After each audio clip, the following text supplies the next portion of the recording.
بسم الله والصلاة والسلام على أشرف المرسلين سيدنا محمد عليه أفضل الصلاة والسلام.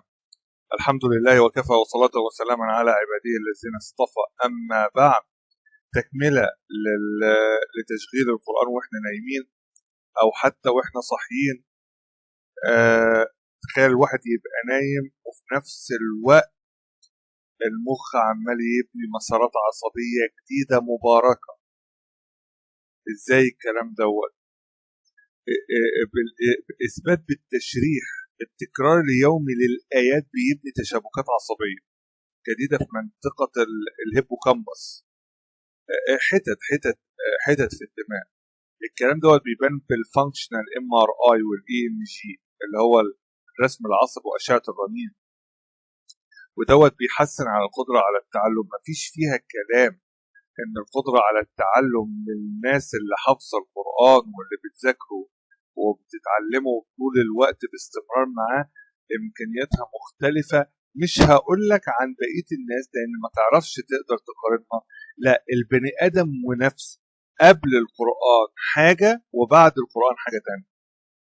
مقاومة الاكتئاب إمكانياته في التعامل مع الواقع المرير اللي احنا عايشين فيه، حلو كان أو وحش على فكرة، كمان حتى الحلو. عدم الفرح بزيادة لأنه بيبقى عارف حقيقة العيشة اللي احنا عايشينها، إنها فترة مؤقتة، ودماغه بتبقى لما ربنا بيمن دماغه بتبقى متوجهة لحتة معينة. الواحد يبقى الطبيعة البشرية، الخلقة البشرية، إن هو لما يحصل مشكلة يحزن، بس الحزن لا يستمر. والحزن في حد ذاته درجته بتختلف بدرجة الإيمان في الواحد. نفس النظام الفرح، عادي ان الواحد يبقى فرحان بان حاجة تحصل كويسة، بس مبدئيا الفرح لا يستمر، بيؤدي الى عمل اللي هو الشكر لله، مش تباهي وتفاخر. بتبقى مظبوطة بالاطار الشرعي. طيب، تجربة عملية مرضى الزهايمر في دراسة سعودية 22 تحسنت نتائجهم في اختبارات الذاكرة بنسبة 40% 3 شهور بس.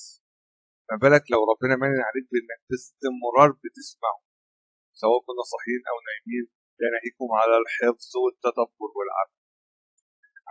حماية الدماغ من التلف، كلام مرعب يا جماعة. على مستوى الجينات، سماع القرآن بينشط جين اسمه برين درايفد نيوروتروفيك فاكتور. برين درايفد يعني جاي من الدماغ، نيوروتروفيك فاكتور يعني بيغذي الخلايا العصبية للدماغ، وده جين بروتين مهم جدا في صحة الدماغ والجهاز العصبي. يعني العلم أصلا بيبقى نفسه إن يعرف يصنع بروتين زي دوت، جين زي دوت، عشان يعرف يحسن حاجات كتيرة قوي. فالجين دوت مسؤول عن نمو الخلايا العصبية، مسؤول على حاجة اسمها مرونة الدماغ، يعني تكوين روابط عصبية جديدة وتحسين التعلم والتذكر. حماية الأعصاب من التلف اللي هي موضوع الزهايمر مثلا. تحسين المزاج، انخفاض مرتبط بالاكتئاب، انخفاضه مرتبط بالاكتئاب وارتفاعه مرتبط بالراحة النفسية والسعادة. حاجة كده في منتهى الجمال والروعة. تنظيم النوم والميلاتونين، دي كلها هرمونات. احنا عارفين ألا بذكر الله تطمئن القلوب. احنا عارفين الكلام دوت، بندور على شوية أسباب تعزز اليقين والإيمان. الدليل العلمي، بحث في جامعة الملك عبد العزيز أظهرت تغيرات في التعبير الجيني بعد 6 أسابيع من الاستماع. كلام تقيل قوي يا جماعة. دراسة في جامعة الملك سعود 2021 قياس مستوى الجين دوت عند مجموعة طلاب قبل وبعد سماع القرآن، نتيجة ارتفاع معنوي في تركيز الجين بعد 20 دقيقة بس من سماع سورة يوسف. يعني هم جربوها مثلا على سورة يوسف. دراسة أخرى في 2018 الاستماع للقرآن، خفض التوتر ورفع البرين درايفد نيوروتروفيك فاكتور عند مرضى الاكتئاب ومقارنة بالموسيقى العادية أو الصمت التام.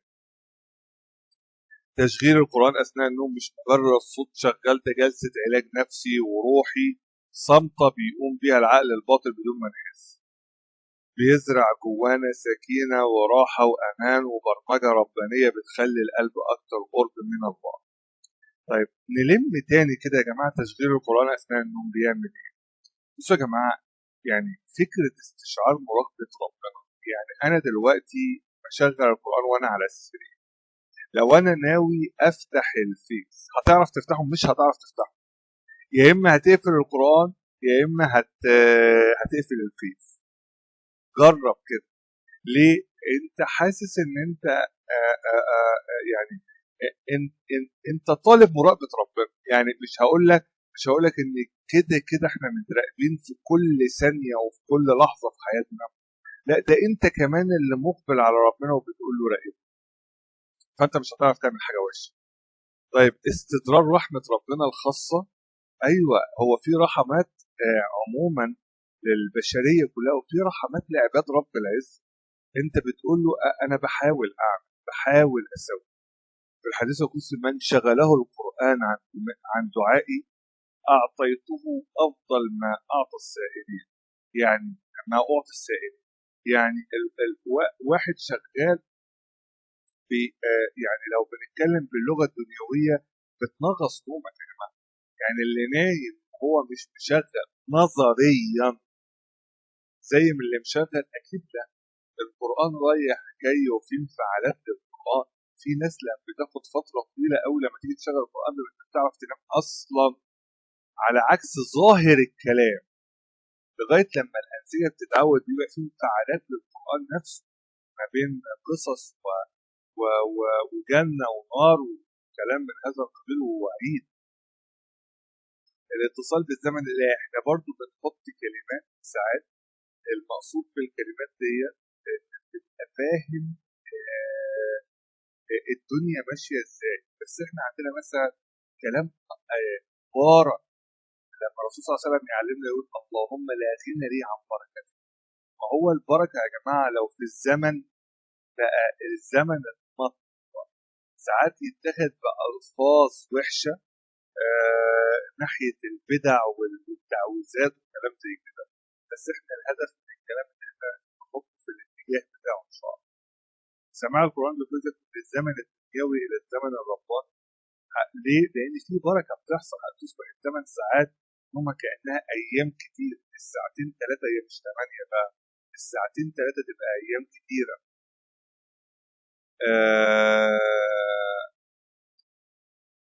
يعني إيه الزمن الإلهي؟ اللي هو بيدار بتقدير رب العزة. بدل ما كانت الساعة ديت هتبقى شوية انشغالات دنيوية ملهاش أي لازمة، لا يثبتني ويخليني أتحرك إزاي وأعمل إزاي. إحنا لو بنتكلم في التأثيرات السببية المباشرة من غير دخول يعني بركة القرآن نفسه، ده كتاب مبارك مبارك.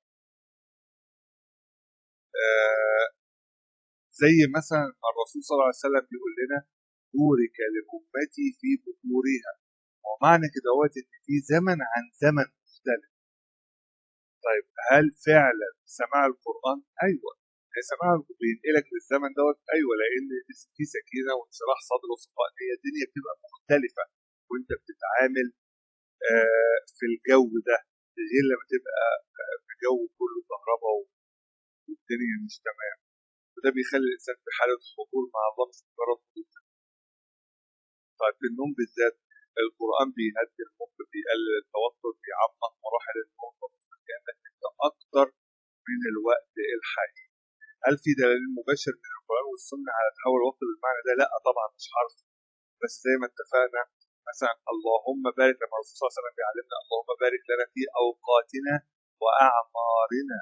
يعني معنى كده هو إن في مؤثرات رب بنستدر رب العزة إن هو يعملها لنا بحيث إن هو يبارك لنا.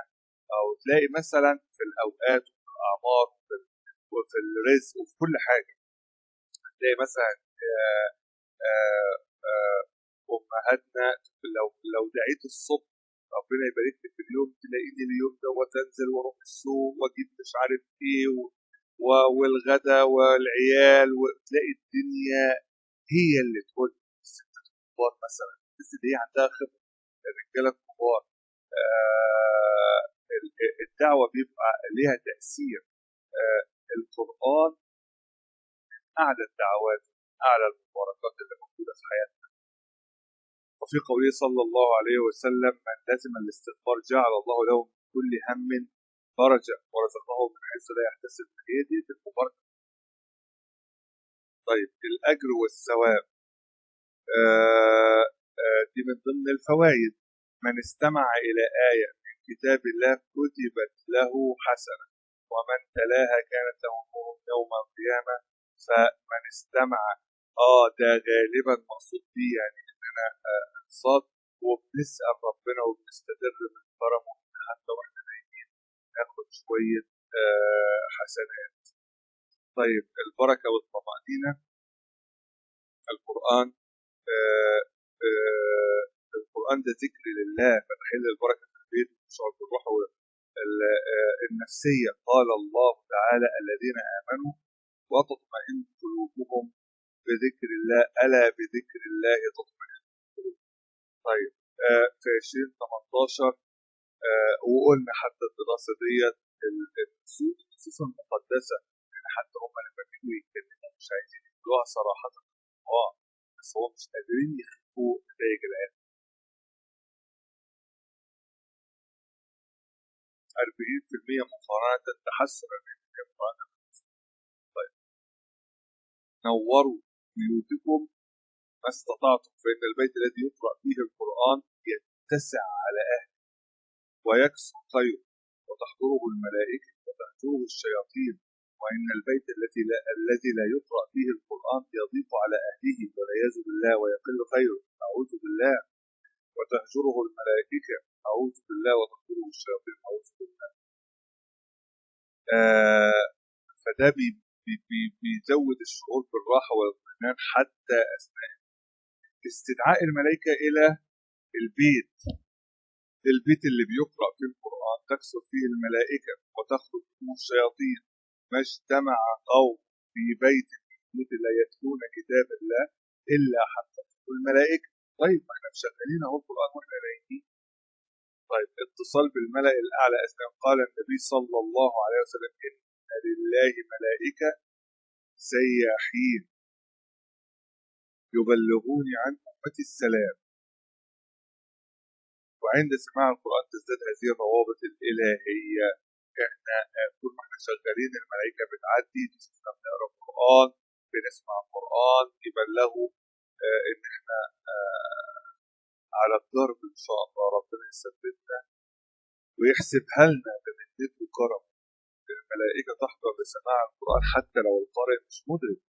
الدليل عن سيد ابن خضير رضي الله عنه انه كان يقرأ القرآن في الليل فجالت فرسه.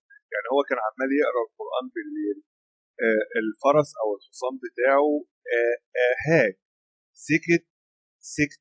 سكت الفرس. لما قرأ تاني جالت ثم سكت. هو بطل بقى وطلع على الرسول صلى الله عليه وسلم، لان كمان ابنه كان موجود وخايف عليه لحسن الفرس يدوسه. الرسول صلى الله عليه وسلم قال له: تلك السكينة تنزلت للقرآن وتلك الملائكة تستمع لك، ولو قرأت لأصبحت يراها الناس لا تتوارى منه من كتر ما هي بتحب سماع القرآن، فبقت ظاهرة للناس. فده بيقول ان سماع القرآن حتى بالليل بيبقى حوالينا ملائكة اكيد بتبقى حفظانة من الشياطين ان شاء الله وبأوامر إلهية.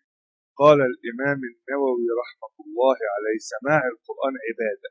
الإمام النووي بيقول إيه؟ سماع القرآن عبادة، سواء قرئ بقصد اسماعه أو لا، وسواء أدركت معانيه أو لا. والحمد لله، والحمد لله. النية هنا بتفرق جدا. لو نيتك وانت بتشغل القرآن انك تتحصن، احنا مش بنعمل يعني مش بنعمل تعويذ يا جماعة، احنا بنستبرك بالقرآن. بنقول لربنا انشغلنا في الدنيا ما بقيناش مقصرين ليل ونهار مقصرين مش عارفين نعمل اي حاجة، فقادرين بنستغل شويه الساعات دي آه، لعل ربنا يمن علينا بفضله وكرمه ويحتسبها لنا اجر، ويبارك لنا في اوقاتنا، ويبارك لنا في صحتنا، ويبارك لنا في ارزاقنا، في كل حاجه. لو نيتك وانت بتشتغل بقى انك تتحصن او تأنس بكلام ربنا، او تحفظ قلبك من الوساوس، او تدي لبيتك طابع ايماني حتى وانت نايم، فانت على خير عظيم ان شاء الله. والنية الصالحة تحول العادة لعبادة حتى لو انت نايم ان شاء الله. ان شاء الله. الحفظ من الشيطان والأذى، احنا بنجيب ملائكة، يبقى معنى كده حفظناه نفسنا من الشياطين. لا تجعلوا بيوتكم مقابر، إن الشيطان ينفر من البيت الذي تقرأ فيه سورة البقرة. سورة البقرة بتطرد الشياطين وبتحمينا. بناء حصانة ضد الوساوس الليلية. الشيطان يزيد نشاطه بالليل، لكن القرآن يضيء الظلمات. قال ابن القيم: له نور عظيم عظيم يحرق ظلام الشهوات والشبهات. كلام يا جماعة انتهى الجمال والروعة. جمال في انتهى الكلام والروعة. قعدت فترة طويلة قوي قبل ما اروح الحج السنة دي اشوف اذا كنت هقول المحاضرات ديت ولا لا، بس حقيقي يعني مهم ان احنا نعرف الكلام دوت، عشان يعني حتى استغلال الاوقات اللي احنا مش موجودين فيها، لان احنا ليل نهار بالذات الرجاله بتضرب في الارض ما بين شغل وشغل بعد الظهر عشان نلم كسب عيشنا. فمحتاجين معطيات زماننا شويه مختلفه. محتاجين الشواغل النهاريه وحتى الليليه ملهاش اول واخر. فمحتاجين نستغل شويه فترات السكون عشان تتحسب لنا ان شاء الله.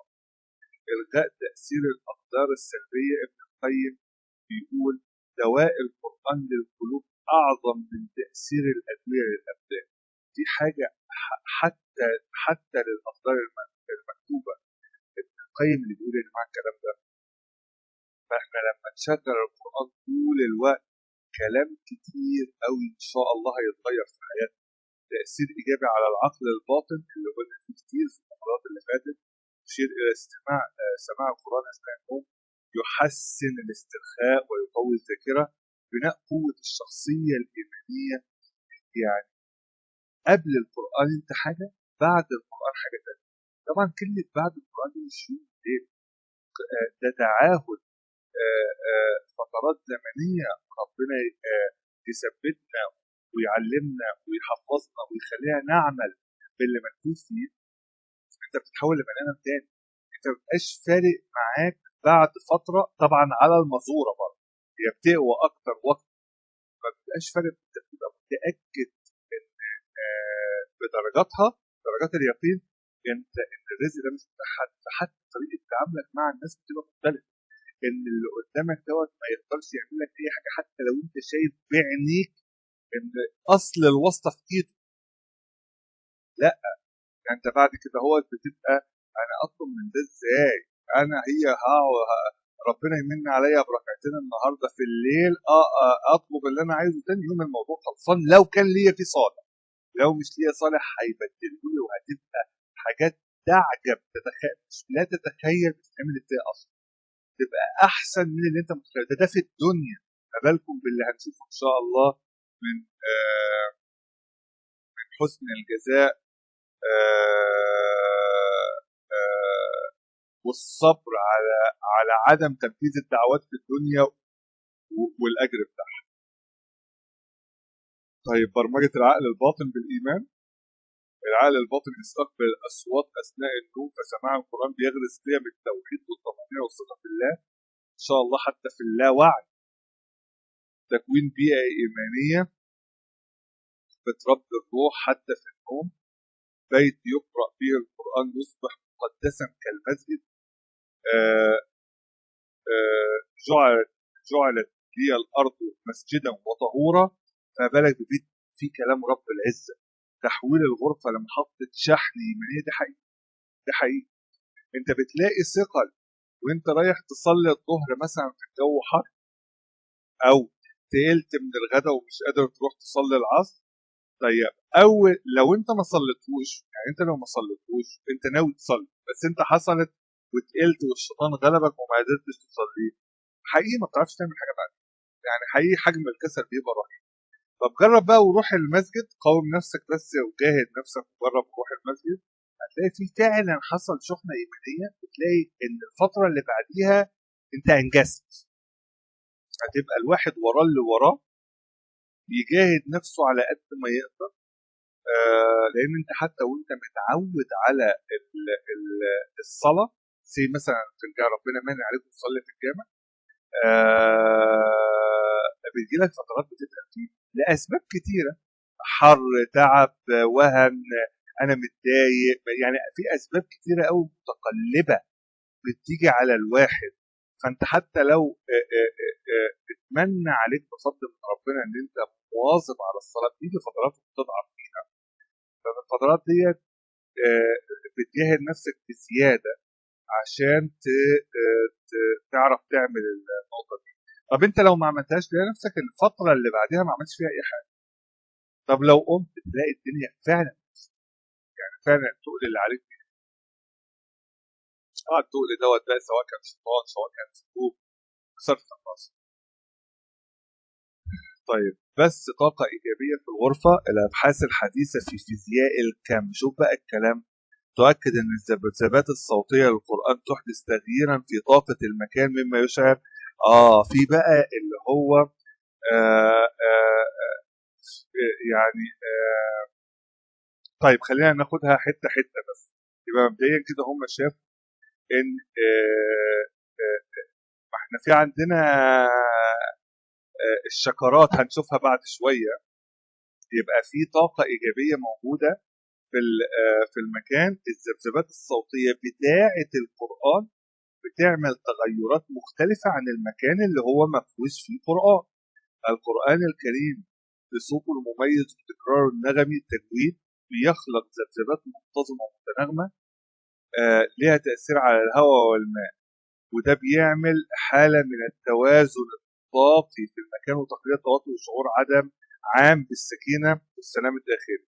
طيب احنا دلوقتي هنخش ازاي ده بيحصل علميا.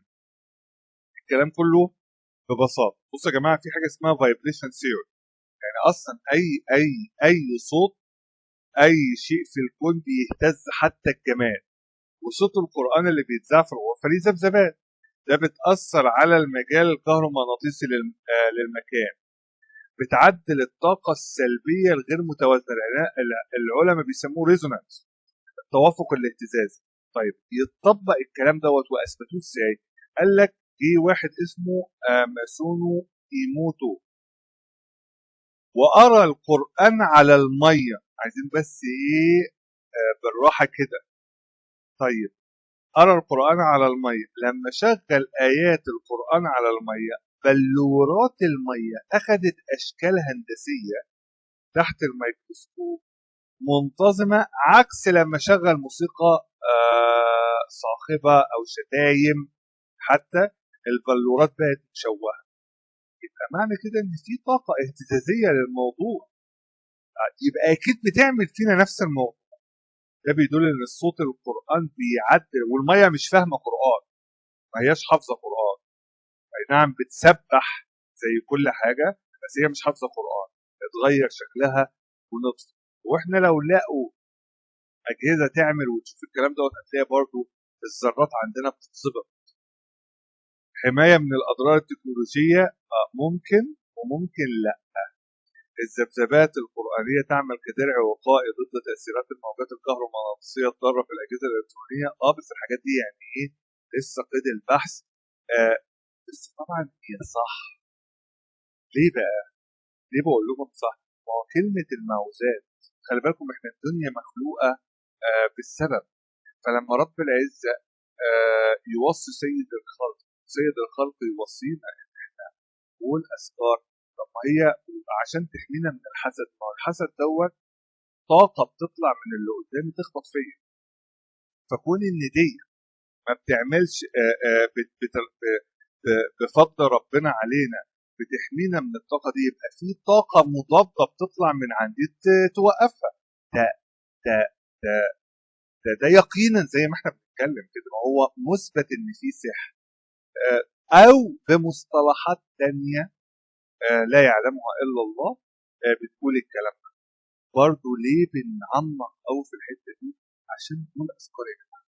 عايزين ننتهي من الكلام الكتير دوت عشان نقول عندنا اذكار صباح وعندنا اذكار مساء، عندنا استغفار، عندنا صلاه على النبي عليه افضل الصلاه والسلام، عندنا معوذات، عندنا قران، عندنا خير لا يعلم حجمه الا الله، محتاجين نشتغل. طيب في حاجه اسمها ذبذبات قرانيه، ايوه، من الناحيه الفيزيائيه البحته اي صوت ليه ذبذبات، تردد هرتز.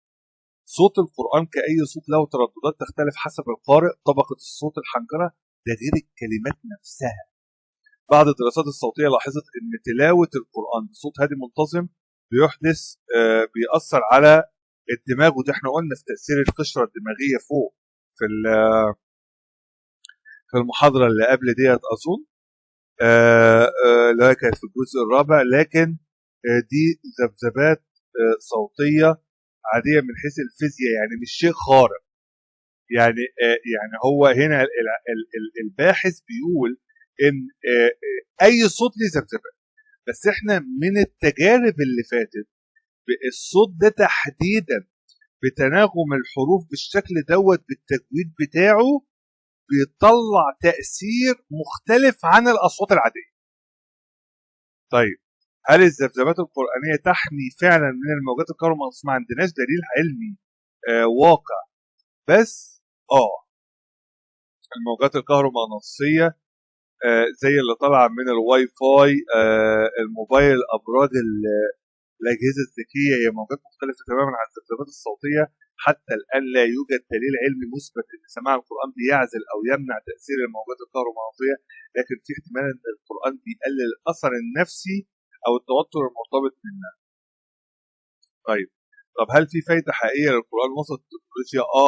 وده مؤكد، بيقلل التوتر الناتج عن كثرة الشاشات والمحفزات، يعيد توازن الجهاز العصبي، ينشط مراكز التركيز والسكينة في المخ، ويخلق روحي. دي الحاجات المثبتة. يقلل من التشويش الذهني والنفسي. انت جرب كده، هو تقوم صلي ركعتين وانت متضايق بتطلع بحالة تانية، وانت اصلا بتفكر في المشكلة وانت بتصلي كمان.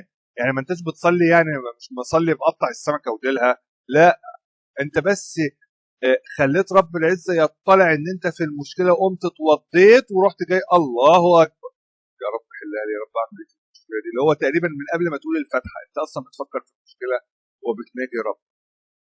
انت بتخلص بتطلع بحاجة تانية، بصرف النظر ان المشكلة زي ما هي قاعدة معانا لابسة، يعني ما بقاش في مشاكل معينة يعني بتتحل، هي بتبقى قاعدة بس تقريبا انت بتتعود عليها، وفجأة سبحان الله سبحان الله بتقعد تبذل مجهود في اتخاذ الاسباب لحل المشكله وهو يحلها لك بشكل مختلف تماما عن اللي انت اخدته، اللي انت بتحاول فيه. ده لما بتبقى ماشي على الطريق.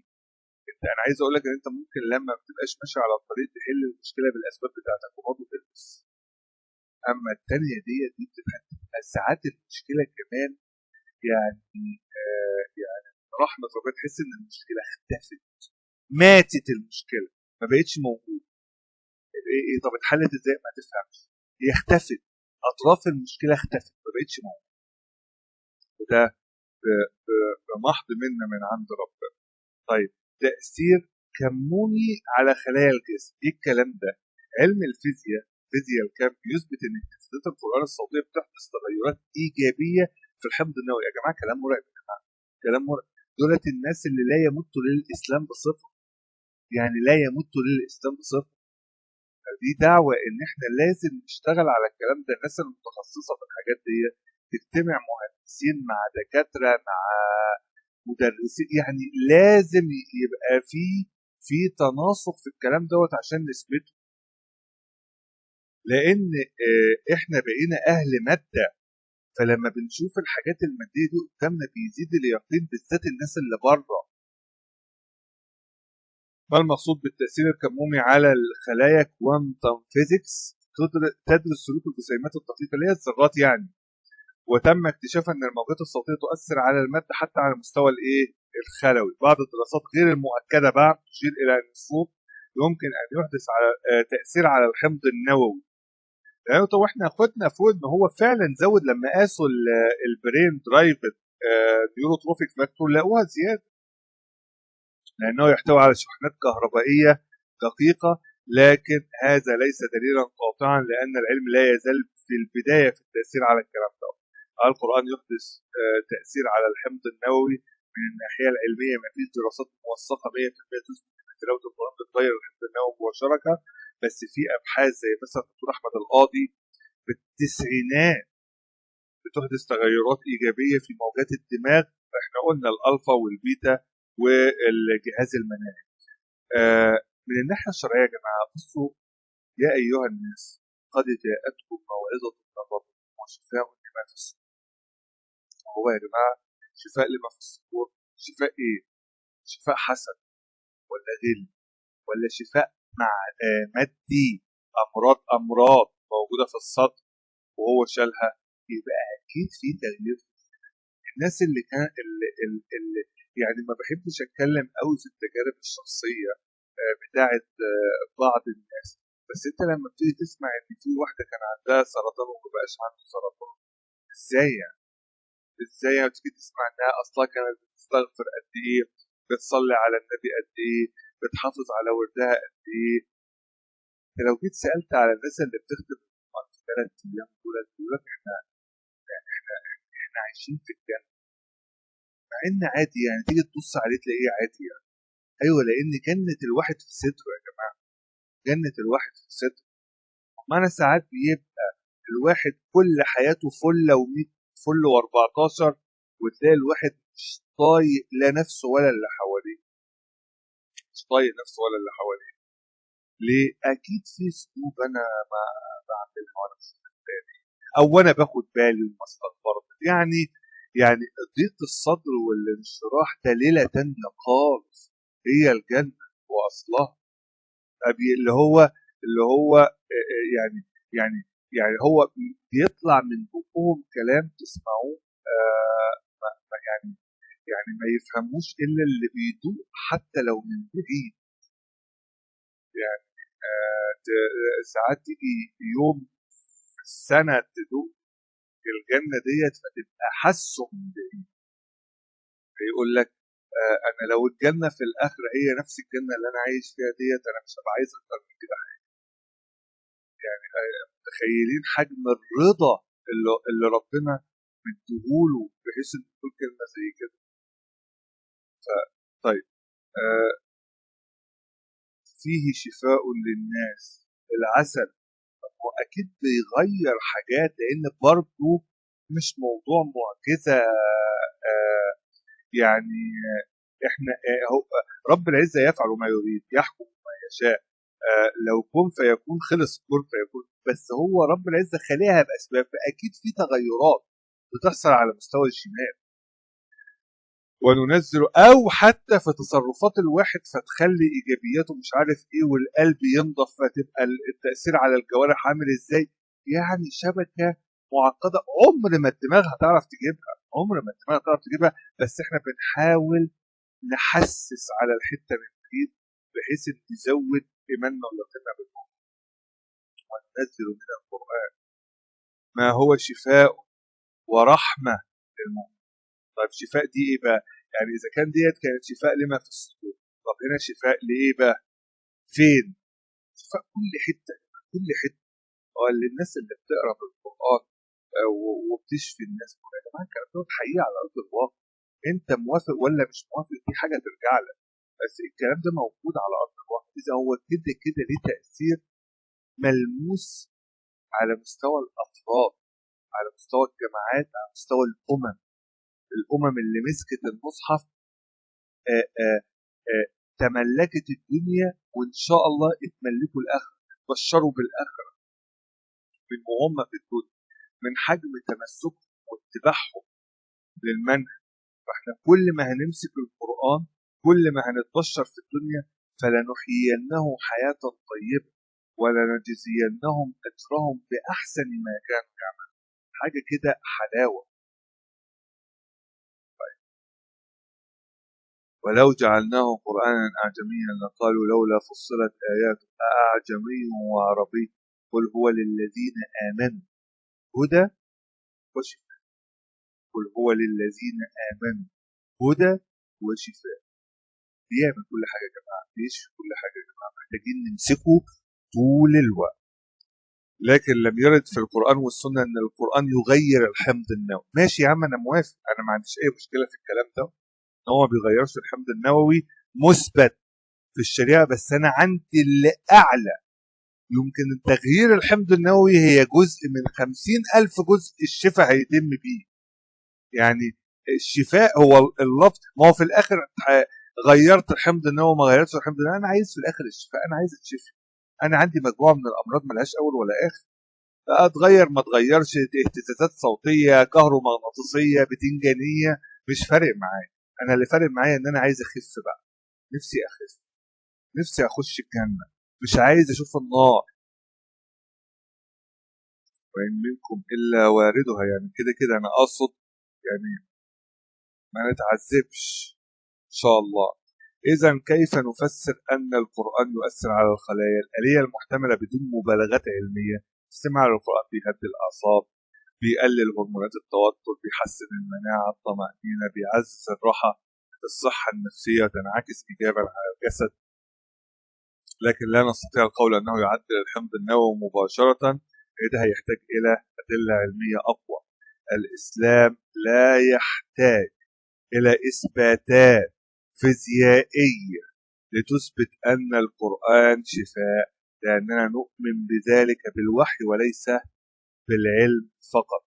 تحذير مهم: المبالغات العلمية غير المؤكدة بتودي ورا الشمس. بعض الناس بيبالغوا بيقولوا ان القرآن بيغير شفرة الدي ان ايه.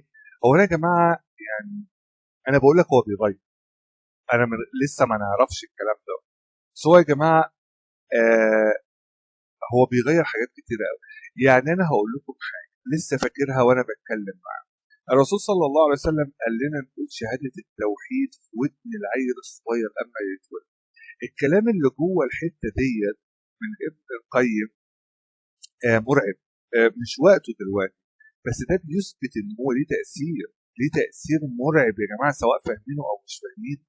ودي تقوي ان احنا نشغله، واحنا العيل الصغير دوت ايه اللي يعرفه في السمع اصلا عشان تقول له اشهد ان لا اله الا الله وان محمدا رسول الله، يعرف ايه هو يعني عشان الكلام ده. يبقى اذا احنا ايماننا واستنتاجاتنا مش شرط تبقى بس مباشرة. احنا بنشوف المعطيات اللي موجودة وبنبني عليها. الهدف منها مش ان احنا نروح الا في الاتجاه بتاع الصراط المستقيم. احنا عايزين بس يبقى طول الوقت القرآن معانا، طول، لان احنا محتاجينه قوي في الزمن اللي احنا محتاج اللي احنا فيه ده. عزم ضعيف جدا، اخلاق ضعيفة جدا، حجم فتن مرعب، مرعب، اضعاف اضعاف اللي موجود، زائد بنيه تحتيه ضعيفه جدا بالنسبه للواحد، فسهل جدا ان اي دبانه معديه تاخدني في الطريق. فمحتاجين قران يا اخي يبقى حوالينا ملك باستدعاء كلام ربنا يبعد عننا الحاجات المقرفه دي. احنا حقيقي محتاجين عون ربنا. يعني إذا كان في نسبة للسببية أيام زمان، ما بقاش عندنا سببية دلوقتي من حجم الضعف اللي احنا فيه. فهي ادعاءات علمية غير مثبتة وقد تكون مخالفة للعقيدة. كل الكلام ده أنا ما عنديش مشكلة، عشان كده احنا بنأكد على بند واحد بس، احنا بنشغله بس عشان نستبرك فيه. وهو خلي بالكم الأئمة، إجماع الأئمة على إن هو يجوز عادي التشغيل بالليل، او حتى ان هو يبقى في البيت واحنا بره، ده الاجماع. وطبعا في علماء ومعاصرين عندهم يعني ايه مش موافقين على النقطه دي. احنا محتاجين يبقى في انصاف، في انصاف في الموضوع. تمام. البديل الصحيح: كيف نستفيد من القرآن للصحة؟ الرقية الشرعية، قراءة آيات الشفاء، الفاتحة، آية الكرسي، المعوذات على المريض، الاستماع اليومي للقرآن خاصة قبل النوم لتحقيق الطمأنينة، الدعاء واليقين بالشفاء: اللهم رب الناس أذهب البأس، اشفيني أنت الشافي، أنت الشافي لا شفاء إلا شفاؤك. سبحانك اللهم وبحمدك، أستغفرك وأتوب إليك، وأشهد أن لا إله إلا الله وأن محمدا عبده ورسوله.